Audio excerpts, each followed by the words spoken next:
बड़ा साम्राज्य रचाया तो उतनी ही सीमा तुम्हारे अहंकार की हो जाती। इसलिए तो दुनिया को जीतने के लिए पागल लोग निकलते।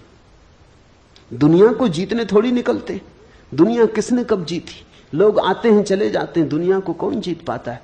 लेकिन दुनिया को जीतने निकलते हैं घोषणा करने कि मेरा अहंकार इतना विराट है कि सारी दुनिया को छोटा कर दूंगा, घेर लूंगा, सीमा बना दूंगा। मैं ही परिभाषा बनूंगा सारे जगत की। सिकंदर और नेपोलियन और तैमूर और नादिर और सारे पागल दुनिया को घेरने चलते। ये दुनिया को घेरने के लिए जो आकांक्षा है, ये अहंकार की आकांक्षा है।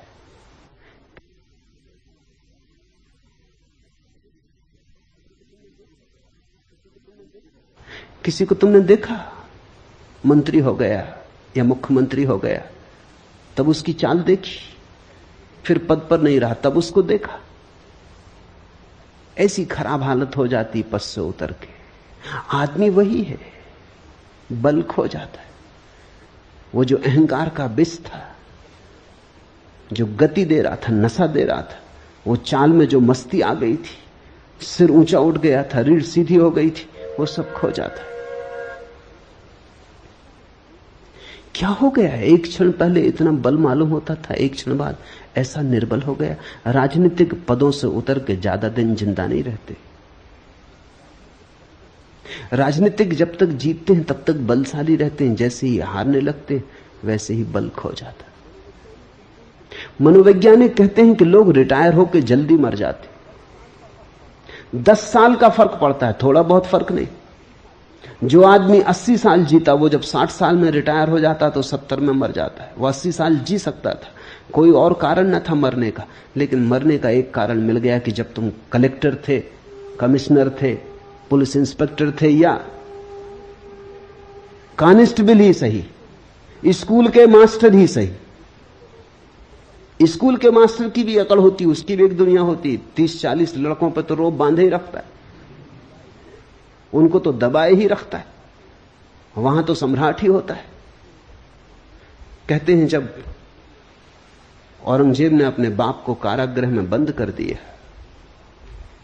तो उसके बाप ने कहा कि मुझे यहां मन नहीं लगता, तू एक काम कर, 30-40 छोटे छोटे लड़के भेज दे, तुम एक मदरसा खोल दो। कहते हैं औरंगजेब ने कहा कि बाप जेल में तो पड़ गया है, लेकिन पुरानी सम्राट होने की अकड़ नहीं जाती, तो 30-40 लड़कों पे ही अब मालकियत करेगा। उसने इंतजाम कर दिया। छोटा छोटा स्कूल का मास्टर भी 30-40 लड़कों की दुनिया में तो राजा है।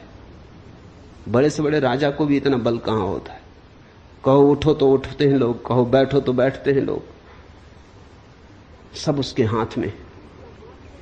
स्कूल का मास्टर ही सही, कलेक्टर हो, डिप्टी कलेक्टर हो, मिनिस्टर हो, कोई भी हो, जैसे ही रिटायर होता है वैसे ही बल खो जाता। अब कोई रास्ते पर नमस्कार नहीं करता, अब कहीं भी उसकी कोई सार्थकता नहीं मालूम होती, वो फिजूल मालूम पड़ता है, जैसे कूड़े के ढेर पर फेंक दिया गया या कबाड़ खाने में डाल दिया गया। अब उसकी कहीं कोई जरूरत नहीं, जहां भी जाता है लोग उसको सहते हैं, मगर उनके भाव से पता चलता है कि अब जाओ भी, क्षमा करो, अब यहां किस लिए चले आए, अब दूसरा काम करने दो। वही लोग जो उसकी खुशामद करते थे रास्ते से कन्नी काट जाते, वही लोग जो उसके पैर दाबते थे अब दिखाई नहीं पड़ते। अचानक उसके अहंकार का गुब्बारा सिकुड़ जाता है, जैसे गुब्बारा फूट गया, हवा निकलने लगी, पंचर हो गया, सिकुड़ने लगता है। जीने में कोई अर्थ नहीं मालूम होता, मरने की आकांक्षा पैदा होने लगती। वो सोचने लगता है मर ही जाऊं, क्योंकि अब क्या सार। रिटायर होकर लोग जल्दी मर जाते क्योंकि उनके जीवन का सारा बल तो उनके साम्राज्यों में था। कोई हेड क्लर्क था तो 10-5 क्लर्कों को ही सता रहा था। इससे कोई फर्क नहीं पड़ता कि तुम कौन हो, तुम चपरासी सही, मगर चपरासी की भी अकड़ होती। जब जाओ दफ्तर में अंदर तो चपरासी को बैठो, स्टूल पे ही बैठा है बाहर, लेकिन उसकी अकड़ देखो, कहता ठहरो। मुल्ला नसरुद्दीन कांस्टेबल का काम करता था, एक महिला को तेजी से कार चलाते हुए पकड़ लिया, जल्दी से निकाली नोटबुक, लिखने लगा। महिला ने कहा सुनो, बेकार लिखा पढ़ी मत करो, मेयर मुझे जानते। मगर वो लिखते ही रहा। महिला ने कहा कि सुनते हो कि नहीं, चीफ मिनिस्टर भी मुझे जानते हैं। मगर वो लिखते ही रहा। आखिर महिला ने आखिरी दांव मारा, उसने कहा सुनते हो कि नहीं, इंदिरा गांधी भी मुझे जानती। मुल्ला ने कहा बकवास बंद करो, मुल्ला नसरुद्दीन तुम्हें जानता है।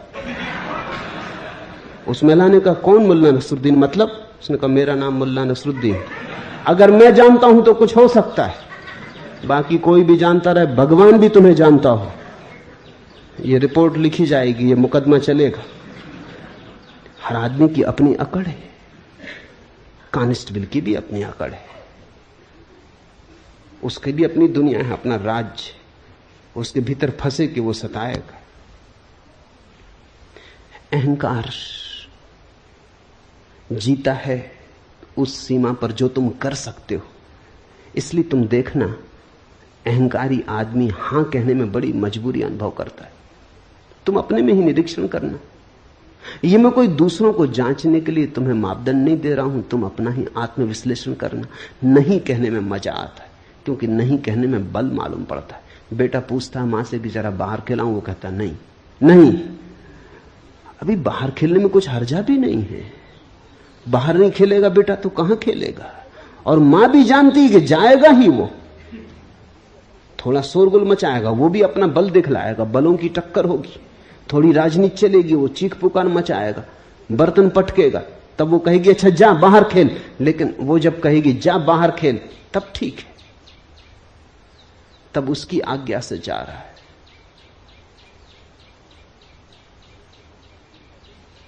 मुल्ला नसरुद्दीन का बेटा बहुत ऊधम कर रहा था, उससे बार बार कह रहा था शांत होकर बैठ, देख मेरी आज्ञा मान, शांत होकर बैठ, मगर वो सुन नहीं रहा था। कौन बेटा सुनता है? आखिर भन्ना के मुल्ला नसरुद्दीन ने कहा अच्छा अब कर जितना ऊधम करना, अब देख कैसे मेरी आज्ञा का उल्लंघन करता है। अब मेरी आज्ञा है, कर कितना ऊधम करना है, अब देखें कैसे मेरी आज्ञा का उल्लंघन करता है।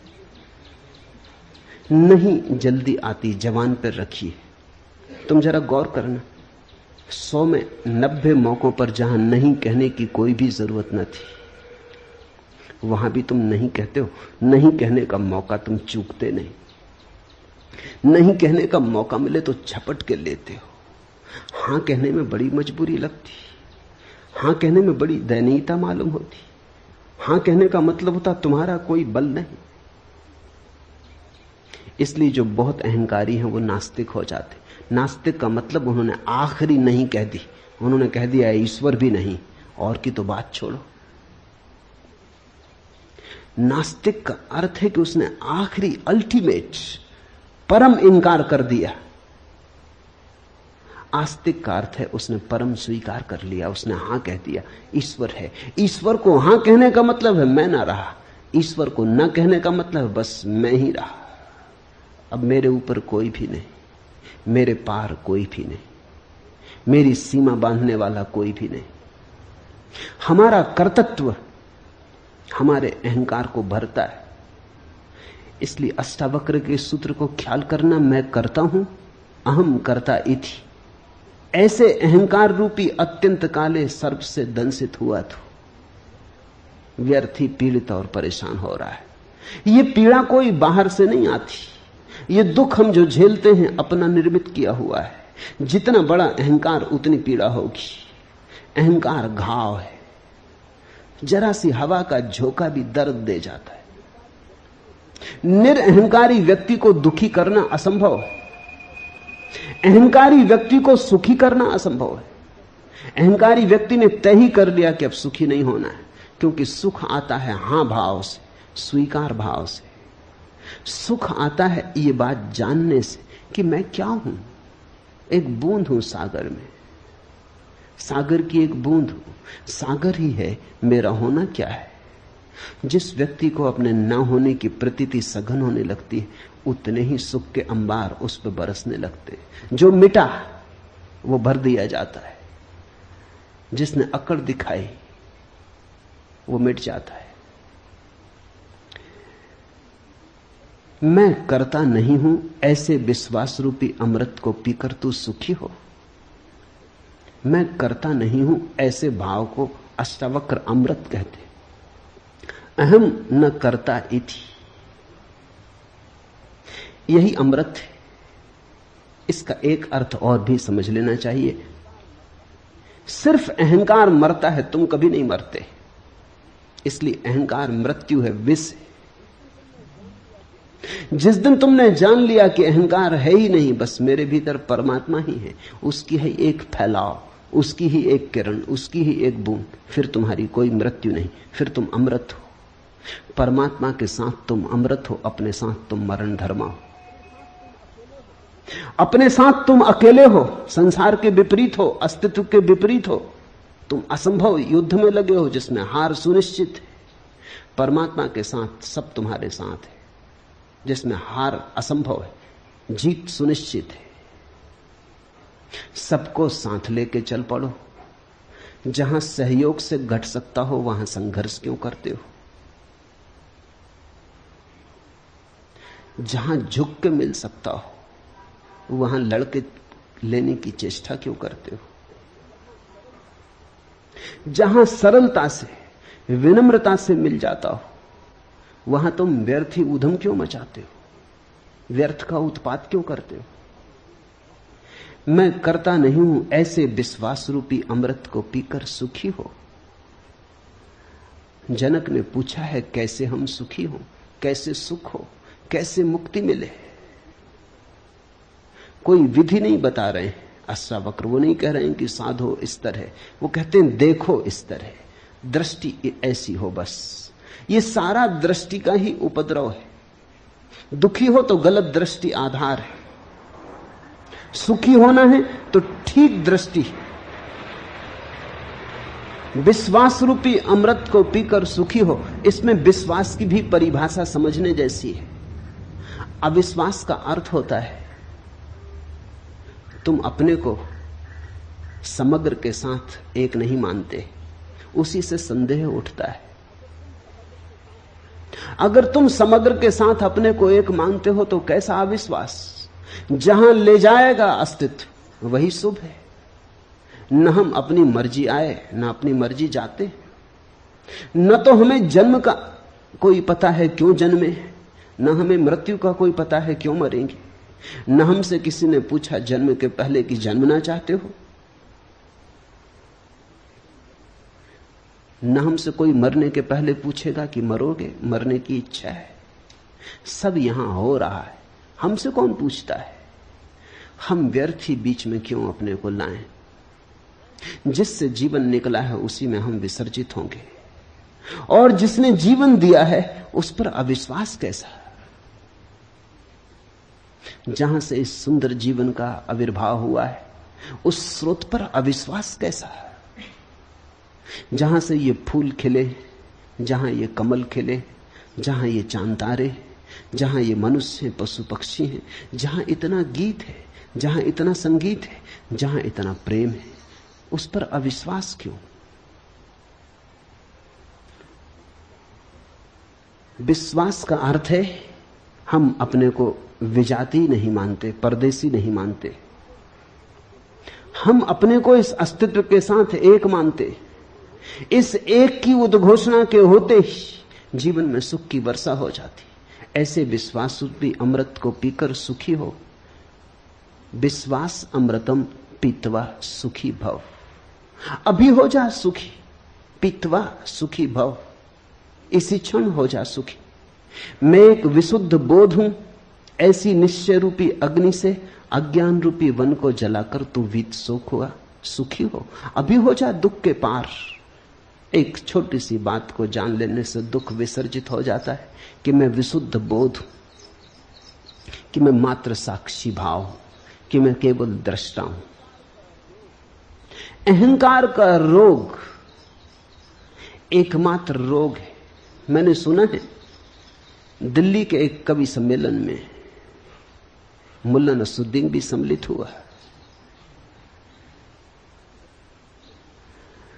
जब कवि सम्मेलन समाप्त हुआ और संयोजक पारिश्रमिक बांटने लगे तो वो तृप्त न हुआ। पारिश्रमिक जितना वो सोचता था उतना उसे मिला नहीं। वो बड़ा नाराज हुआ।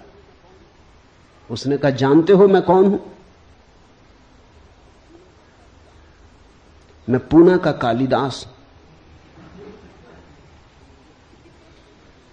संयोजक भी छठे लोग रहे होंगे। उन्होंने कहा ठीक, लेकिन ये तो बताइए कि पूना के किस मोहल्ले के कालिदास? मोहल्ले मोहल्ले में कालिदास है, मोहल्ले मोहल्ले में टैगोर है।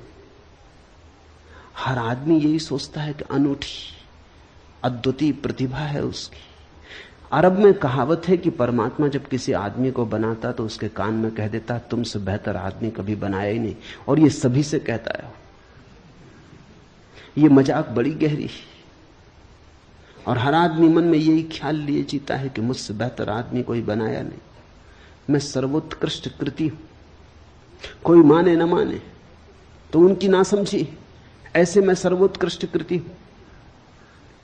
इस दंभ में जीता आदमी बड़े दुख पाता है, क्योंकि इस दंभ के कारण वो बड़ी अपेक्षाएं करता है जो कभी पूरी नहीं होंगी। उसकी अपेक्षाएं अनंत हैं, जीवन बहुत छोटा है। जिसने भी अपेक्षा बांधी वो दुखी होगा। इस जीवन को एक और ढंग से भी जीने की कला है, अपेक्षा शून्य, बिना कुछ मांगे जो मिल जाए उसके प्रति धन्यवाद से भरे हुए, कृतज्ञ भाव से। वही आस्तिक की प्रक्रिया है।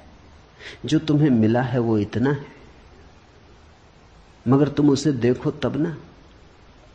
मैंने सुना है एक आदमी मरने जा रहा था, जिस नदी के किनारे वो मरने गया एक सूफी फकीर बैठा हुआ था। उसने कहा क्या कर रहे हो? वो कूदने को ही था। उसने कहा रोको मत, बहुत हो गया, जिंदगी में कुछ भी नहीं, सब बेकार है। जो चाहा नहीं मिला, जो नहीं चाहा वही मिला। परमात्मा मेरे खिलाफ है तो मैं भी क्यों स्वीकार करूं ये जीवन? उस फकीर ने कहा ऐसा करो, एक दिन के लिए रुक जाओ,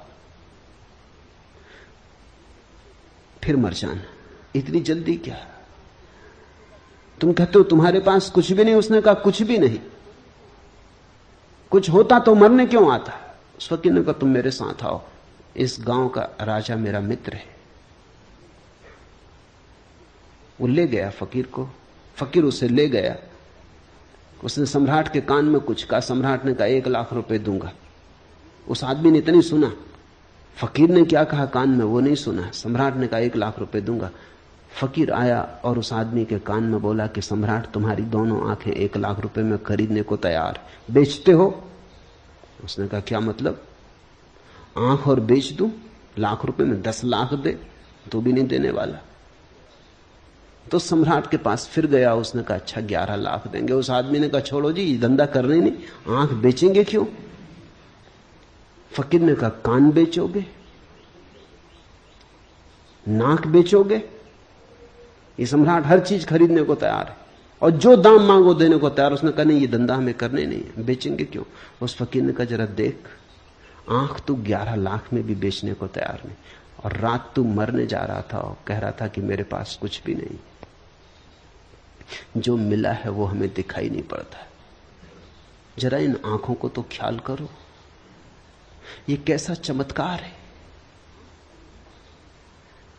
आंख चमड़ी से बनी है, चमड़ी का ही अंग है, लेकिन आंख देख पाती कैसी पारदर्शी। असंभव संभव हुआ है। ये कान सूंघ पाते संगीत को, पक्षियों के कलरव को, हवाओं के मरमर को, सागर के शोर को। ये कान सिर्फ चमड़ी और हड्डी से बने। ये चमत्कार तो देखो। तुम हो, ये इतना बड़ा चमत्कार है कि इससे बड़ा और कोई चमत्कार क्या तुम सोच सकते हो? इस हड्डी मांस मज्जा की देह में चैतन्य का दिया जल रहा है। जरा इस चैतन्य के दिए का मूल्य तो आंको नहीं, लेकिन तुम्हारी इस पर कोई दृष्टि नहीं। तुम कहते हो हमें 100 रुपए की नौकरी मिलनी चाहिए थी, 90 रुपए की मिली, मरेंगे, आत्महत्या कर लेंगे। कि होना चाहिए था मिनिस्टर, केवल डिप्टी मिनिस्टर हो पाए, नहीं जिएंगे। कि मकान बड़ा चाहिए था, छोटा मिला, कोई सार रहने का नहीं। कि दिवाला निकल गया, कि बैंक में खाता खाली हो गया, अब जीने में सार क्या है। कि एक स्त्री चाहिए थी वो न मिली, कि एक पुरुष चाहा था वो न मिला, बस अब मरेंगे। जितना तुम चाहोगे उतना ही तुम्हारे जीवन में दुख होगा। जितना तुम देखोगे कि बिना चाहे कितना मिला है, अपूर्व तुम्हारे ऊपर बरसा है, अकारण तुमने कमाया क्या है? क्या थी कमाई तुम्हारी जिसके कारण तुम्हें जीवन मिले? क्या है तुम्हारा अर्जन जिसके कारण क्षण भर तुम सूरज की किरणों में नाचो, चांद तारों से बात करो? क्या है कारण? क्या है तुम्हारा बल? क्या है प्रमाण तुम्हारे बल का कि हवाएं तुम्हें छुए और तुम गुनगुनाओ, आनंद मग्न हो, कि ध्यान संभव हो सके? इसके लिए तुमने क्या किया है? यहां सब तुम्हें मिला है प्रसाद रूप, फिर भी तुम परेशान हो, फिर भी तुम कहे चले जाते हो, फिर भी तुम उदास हो। जरूर अहंकार का रोग खाए चला जा रहा है, वही सबको पकड़े हुए है। मैंने सुना है एक परिवार के सभी सदस्य फिल्मों में काम करते थे। एक बार परिवार का मुखिया अपने पारिवारिक डॉक्टर के पास आया और बोला, डॉक्टर साहब, मेरे बेटे को छूत की बीमारी,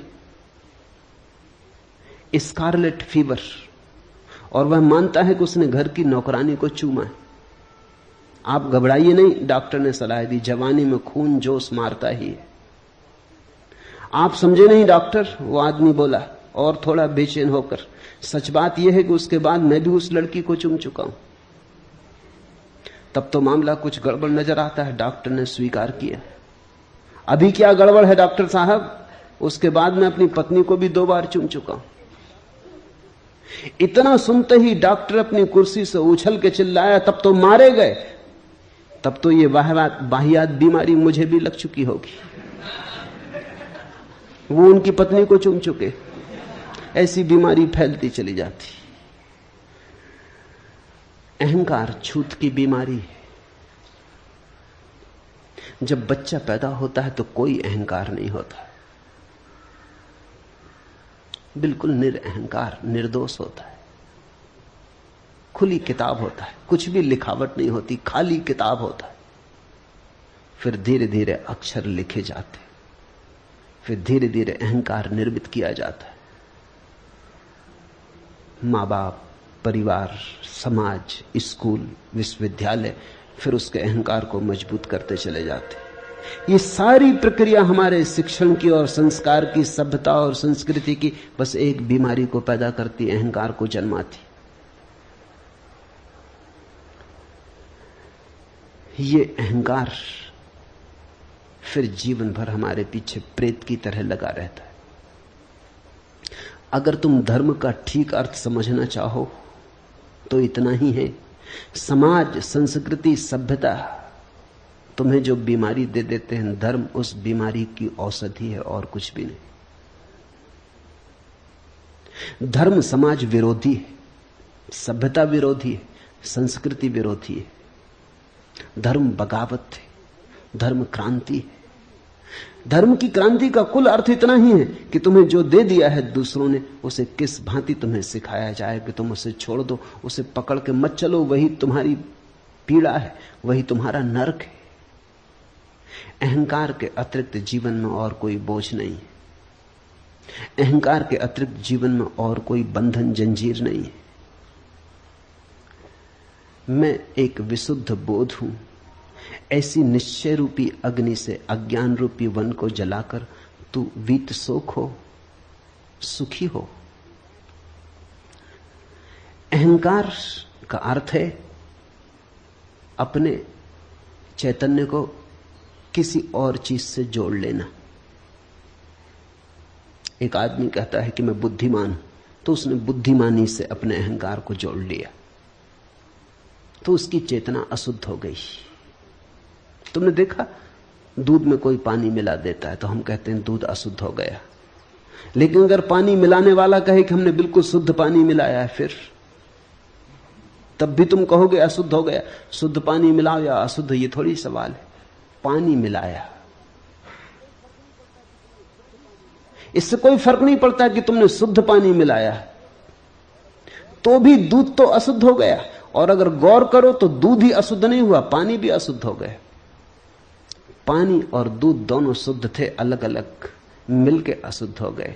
विपरीत और विजातीय और अन्य से मिलके उपद्रव होता है।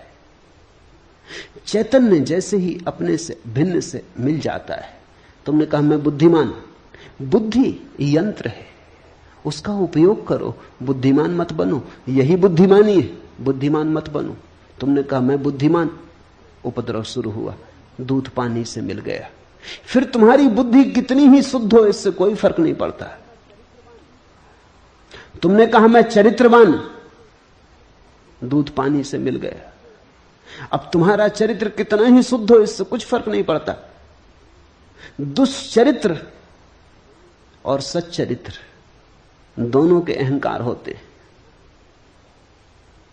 मैंने सुना है एक पुरानी कहानी कि जार के जमाने में रूस में साइबेरिया में 3 कैदी बंद थे और तीनों में सदा विवाद हुआ करता था कि कौन बड़ा अपराधी, और तीनों में सदा विवाद हुआ करता था कि कौन ज्यादा दिन से जेल भोग रहा है। जेल में अक्सर यह होता है, लोग वहां भी बढ़ा चढ़ा के बताते।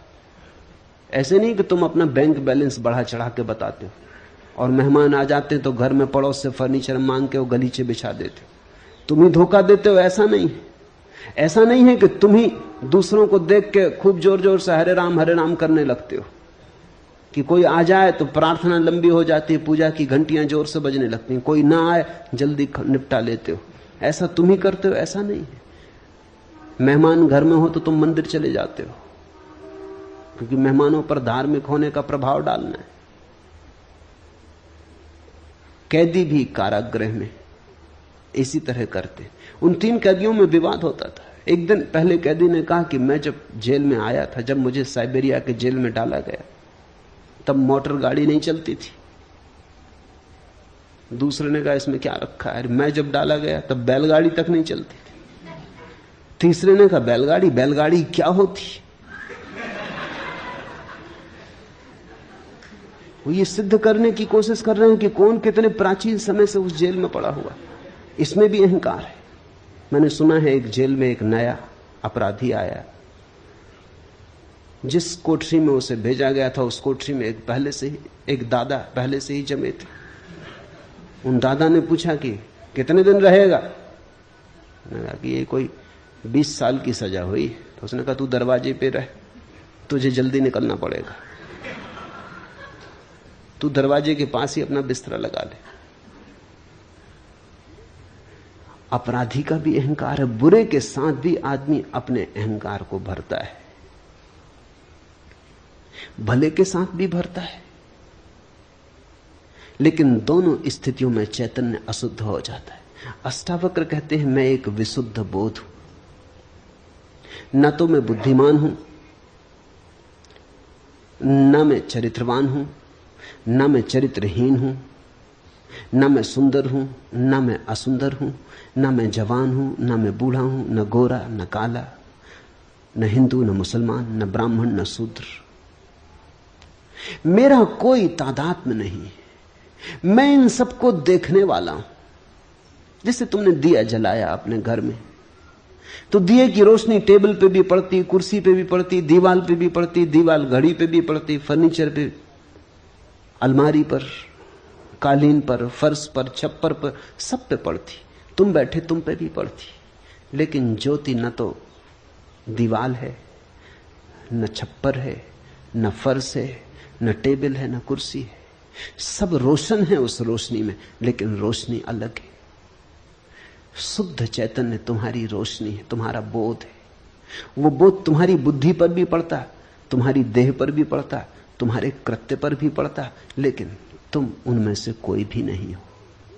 जब तक तुम अपने को किसी से जोड़ के जानोगे तब तक अहंकार पैदा होगा। अहंकार है चेतना का किसी अन्य वस्तु से तादात्म्य।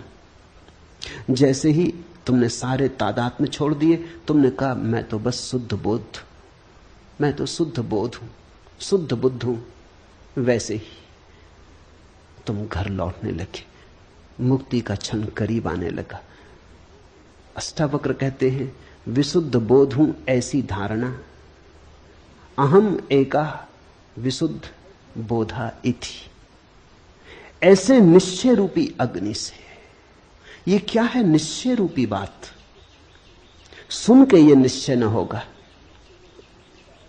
केवल बुद्धि से समझ के ये निश्चय न होगा, ऐसा तो बहुत बार तुमने समझ लिया, फिर भूल जाते हो। अनुभव से ये निश्चय होगा, थोड़े प्रयोग करोगे तो निश्चय होगा, प्रतीति होगी तो निश्चय होगा, और निश्चय होगा तो क्रांति घटित होगी। अज्ञान रूपी वन को जलाकर तू वीत सोख हुआ, सुख को प्राप्त हो, सुखी हो। जिसमें यह कल्पित संसार रस्सी में सांप जैसा भासता है, तू वही आनंद परमानंद बोध है। अतएव तू सुखपूर्वक विचर। यहां दुख का कोई कारण ही नहीं। तुम नाहक एक दुख स्वप्न में दबे और परेशान हुए जा रहे हो। दुख स्वप्न तुमने देखा, अपने ही हाथ छाती पर रख के आदमी सो जाता है, हाथ के वजन से रात नींद में लगता है कि छाती पे कोई भूत प्रेत चढ़ा।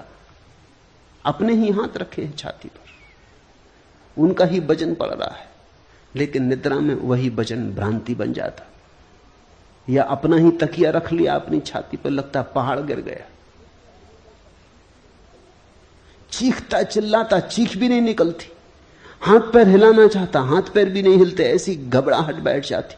फिर जब नींद भी टूट जाती तो भी पाता पसीना पसीना है। नींद भी टूट जाती है, जाग भी जाता है, समझ भी लेता है कोई दुश्मन नहीं, कोई पहाड़ नहीं गिरा, अपना ही तकिया अपनी छाती पर रख लिया कि अपने ही हाथ अपनी छाती पर रख लिए थे। तो भी सांस धक धक चल रही, जैसे मीलों दौड़ के आया हो। सपना टूट गया, फिर भी अभी तक परिणाम जारी। जिसको हम ये संसार के दुख कह रहे हैं, वो हमारी ही बोध की भ्रांतियां हैं, जिसमें यह कल्पित संसार रस्सी में सांप जैसा भासता है। तुमने देखा कभी रस्सी पड़ी हो रास्ते पर अंधेरे में, बस सांप का ख्याल आ जाता, ख्याल आ गया तो रस्सी पर सांप आरोपित हो गया, भागे, चीख पुकार मचा दी। हो सकता है दौड़ने में गिर पड़ो, हाथ पैर तोड़ लो, तब बाद में पता चले कि सिर्फ रस्सी थी, बेनाहक दौड़े। लेकिन फिर क्या होता, हाथ पैर तोड़ चुके। लेकिन अगर तुम्हारे पास थोड़ा सा भी बोध का दिया हो, प्रकाश हो थोड़ा, तो अंधेरे से अंधेरी रात में भी तुम बोध के दिए से देख पाओगे कि रस्सी रस्सी है, सर्प नहीं। इस बोध में ही आनंद और परमानंद का जन्म होता है। अतएव तू सुखपूर्वक विचर।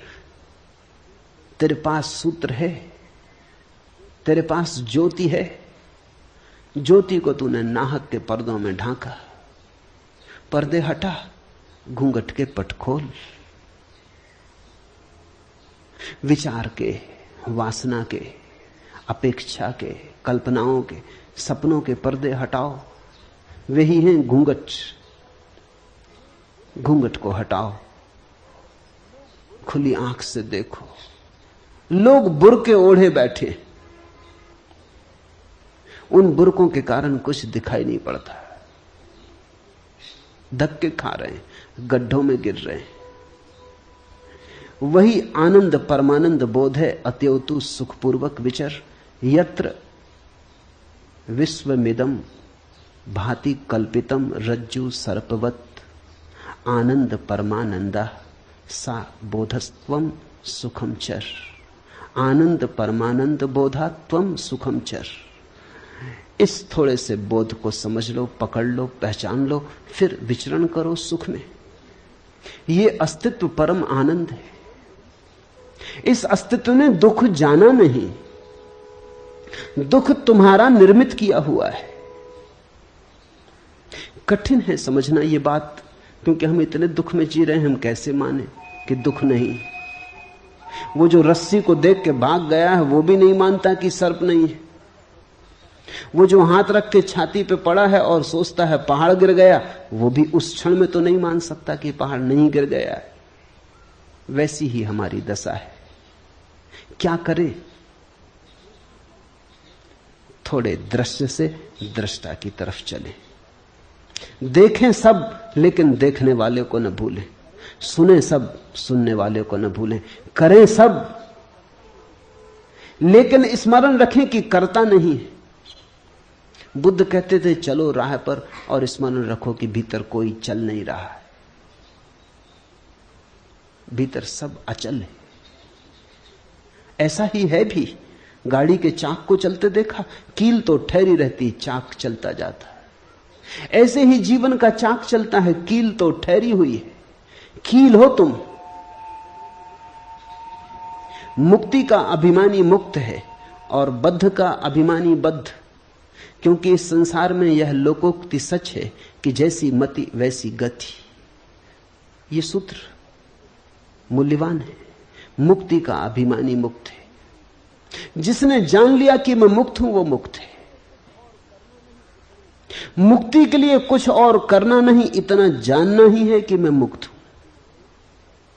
तुम्हारे करने से मुक्ति ना आएगी, तुम्हारे जानने से मुक्ति आएगी। मुक्ति कृत्य का परिणाम नहीं, ज्ञान का फल है। मुक्ति का अभिमानी मुक्त है और बद्ध का अभिमानी बद्ध। जो सोचता है मैं बंधा हूं वो बंधा है, जो सोचता है वो मुक्त हूं मैं वो मुक्त है। तुम जरा करके भी देखो, एक 24 घंटे ऐसा सोच कर देखो कि चलो 24 घंटे यही सही, मुक्त हूं। 24 घंटे मुक्त रह के देख लो, तुम बड़े चकित होगे। तुम्हें खुद ही भरोसा ना आएगा कि अगर तुम सोच लो मुक्त हो तो कोई नहीं बांधने वाला है, तो तुम मुक्त हो। तुम सोच लो कि बंधा हूं तो हर चीज बांधने वाली है। मेरे एक मित्र थे, मेरे साथ प्रोफेसर थे। होली के दिन थे, भांग पी ली, रास्ते पे शोरगुल मचा दिया, हुल्लड़ कर दिया। बड़े सीधे आदमी थे। सीधे आदमी के साथ खतरा है, उसके भीतर काफी दबा पड़ा रहता। उपद्रवी नहीं थे, नाम भी उनका भोले राम था। भोले भाले आदमी थे। भोले भाले आदमी के साथ एक खतरा है, भांग वगैरह से बचना चाहिए, क्योंकि वो भोला भालापन जो ऊपर ऊपर है, भांग ने तो डुबा दिया। भीतर जो दबा पड़ा था जिंदगी भर में, जो नहीं किया था, वो सब निकल आया। वो सड़क पर गए, शोरगुल मचाया, उपद्रव कर दिया, किसी स्त्री के साथ छेड़छाड़ कर दी, पकड़ लिए गए, थाने में बंद कर दिए गए। अंग्रेजी के प्रोफेसर थे। रात कोई 2 बजे आदमी मेरे पास आया और उसने कहा कि आपके मित्र पकड़ गए, और उन्होंने खबर भेजी कि निकालो, सुबह के पहले निकालो, नहीं तो मुश्किल हो जाएगी। बामुश्किल उनको निकाल पाए। सुबह होते होते निकाल तो लाए, लेकिन वो ऐसे घबरा गए। सीधे साधे आदमी थे, वो ऐसे घबरा गए कि बस मुश्किल खड़ी हो गई। 3 महीने उन्होंने ऐसा कष्ट भोगा। सड़क से पुलिस वाला निकले कि वो छुप जाए, तो वो आ रहा पकड़ने। मेरे साथ एक ही कमरे में रहते थे। रात पुलिस वाला सीटी बजाए, वो बिस्तर के नीचे हो जाए। तुम कर क्या रहे हो? आ रहे हैं वो लोग। फिर तो हालत ऐसी बिगड़ गई कि वो ना मुझे सोने देना, खुद सोए। वो कहें जगो, सुना तुमने? वो लोग, हवा में खबर है, आवाज आ रही, रेडियो पर वो लोग यहां वहां से खबर भेज रहे हैं कि भोला राम कहां है। भोला राम, तुम सो जाओ। अभी सो कैसे जाएं, जीवन खतरे में। वो पकड़ेंगे, फाइल है मेरे खिलाफ।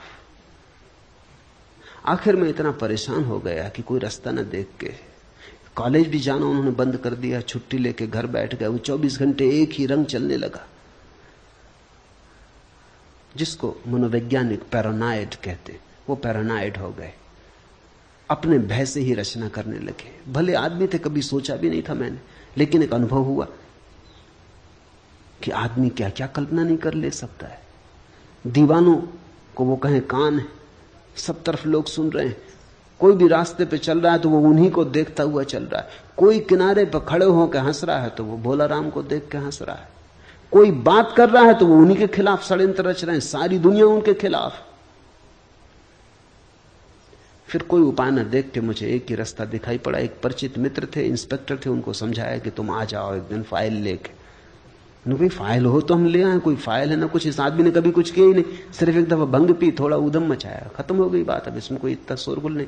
तो कोई भी फाइल ले आओ, कागज कोरे रख के आ जाना, मगर फाइल बड़ी होनी चाहिए, क्योंकि वो कहते हैं फाइल बड़ी और भोला राम का नाम लिखी होनी चाहिए। और तुम चिंता मत करना, 2-4 हाथ इनको रसीद कर देना और बांध भी देना हथकड़ी इनके हाथ में। और जब तक मैं तुमको 10,000 रुपया रुश्वत न दूं, इनको छोड़ने के लिए राजी मत होना, तभी शायद ये छूटे। लाना पड़ा। उन्होंने 2-4 हाथ उनको लगाए। जब उनको हाथ लगाए तब वो बड़े प्रसन्न हुए। वो कहने लगे मुझसे, अब देखो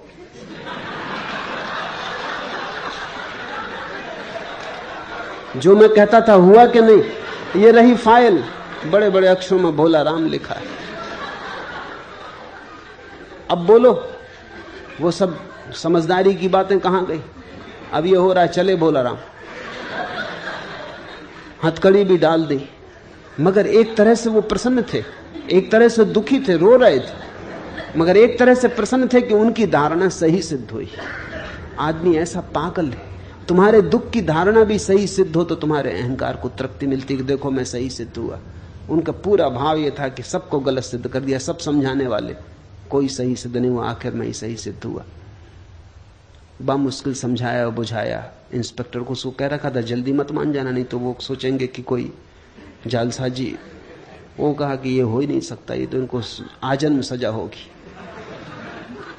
बस वो जब ये इस तरह की बातें कहें वो मेरी तरफ देखेंगे, कहो। बहुत मुश्किल से समझा बुझा के हाथ पैर जोड़ के नोट की गड्डियां उनको दी, फाइल जलाई सामने। उस दिन से भोला राम मुक्त हो गए, ठीक हो, सब खत्म हो गया मामला। करीब करीब ऐसी अवस्था है।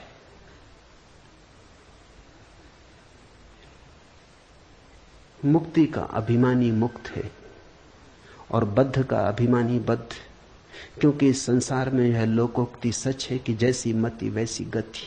तुम जैसा सोचते हो वैसा ही हो गया है।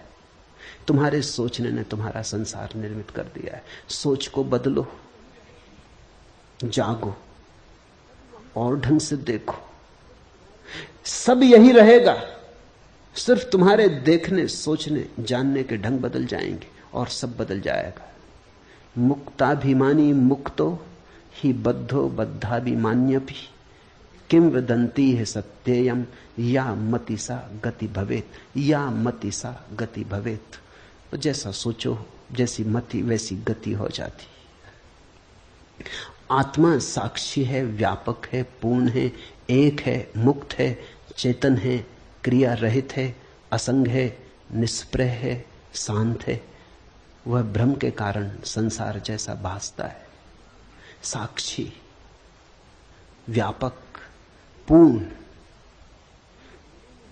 सुनो इस शब्द को। अष्टावक्र कहते तुम पूर्ण हो। पूर्ण होना नहीं है, तुम में कुछ भी जोड़ा नहीं जा सकता। तुम जैसे हो परिपूर्ण हो। तुम में कुछ विकास नहीं करना है, तुम्हें कुछ सोपान नहीं चढ़ने, तुम्हारे आगे कुछ भी नहीं है। तुम पूर्ण हो, तुम परमात्मा हो, व्यापक हो, साक्षी हो, एक हो, मुक्त हो, चेतन हो, क्रिया रहित हो, असंग हो। किसी ने तुम्हें बांधा नहीं, कोई संग साथी नहीं, अकेले हो, परम एकांत में हो, निष्प्रह हो। ऐसा होना नहीं है, यही फर्क है अष्टावक्र के संदेश का। अगर तुम महावीर को सुनो तो महावीर कहते ऐसा होना है।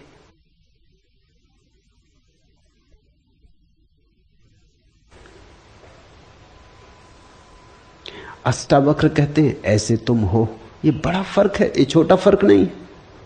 महावीर कहते हैं असंग होना है, निष्प्रह होना है, पूर्ण होना है, व्यापक होना है, साक्षी होना है। अष्टावक्र कहते हैं तुम ऐसे हो, बस जागना है, ऐसा आंख खोल के देखना है। अष्टावक्र का योग बड़ा सहज योग है। साधो सहज समाधि भली, तू कूटस्थ बोधरूप अद्वैत आत्मा का विचार कर। अहम आभास इति, मैं आभास रूप अहंकारी जीव हूं। ये तुमने जो अब तक मान रखा है ये सिर्फ आभास है।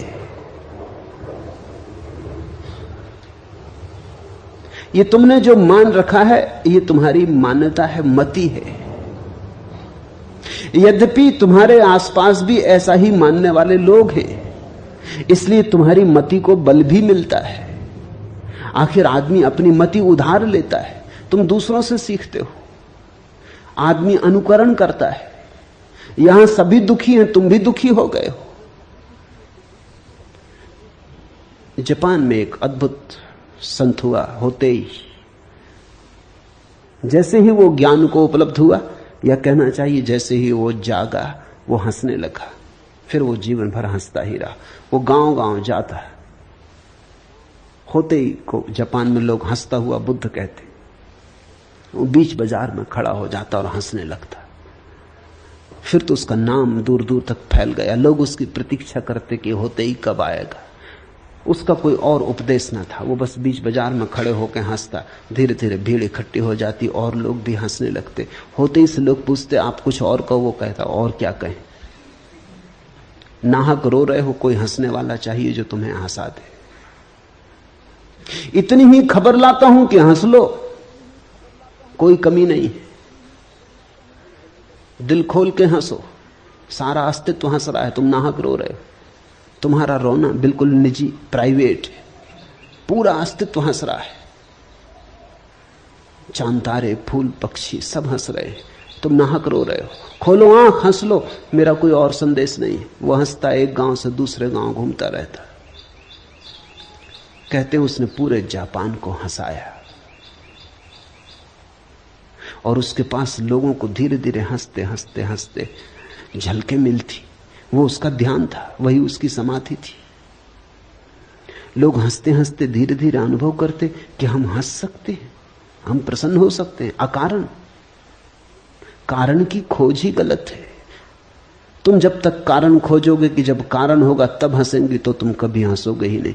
तुमने अगर सोचा कि कारण होगा तब सुखी होंगे, तो तुम कभी सुखी ना होगे। कारण खोजने वाला और दुखी होता जाता। कारण दुख के हैं, सुख स्वभाव है।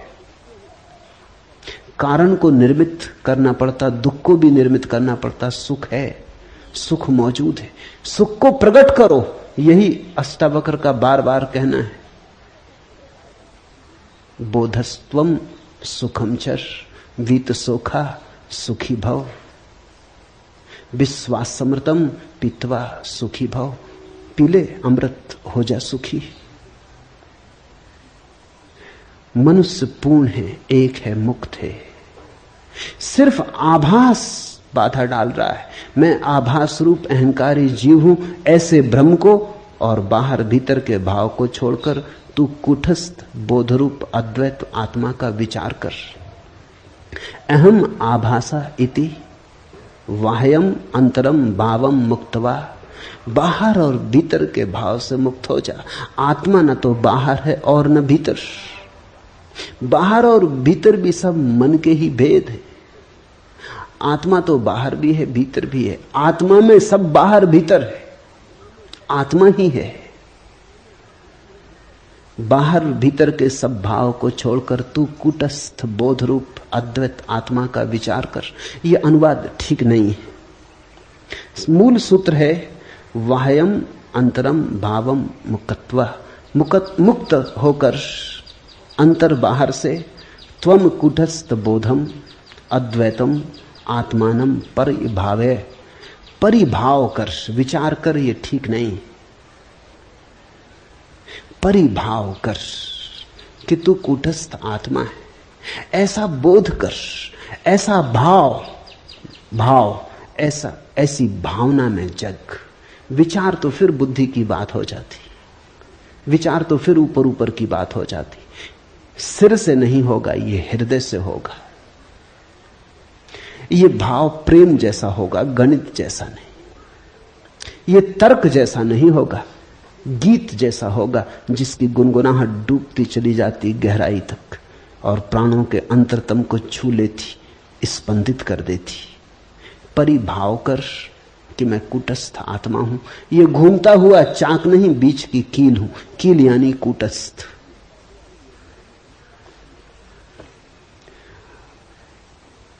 तुम जब तक सोचते हो पृथ्वी पर हो, पृथ्वी पर हो। जिस क्षण तुमने तैयारी दिखाई, जिस क्षण तुमने हिम्मत की, उसी क्षण आकाश में उड़ना शुरू हो सकता है।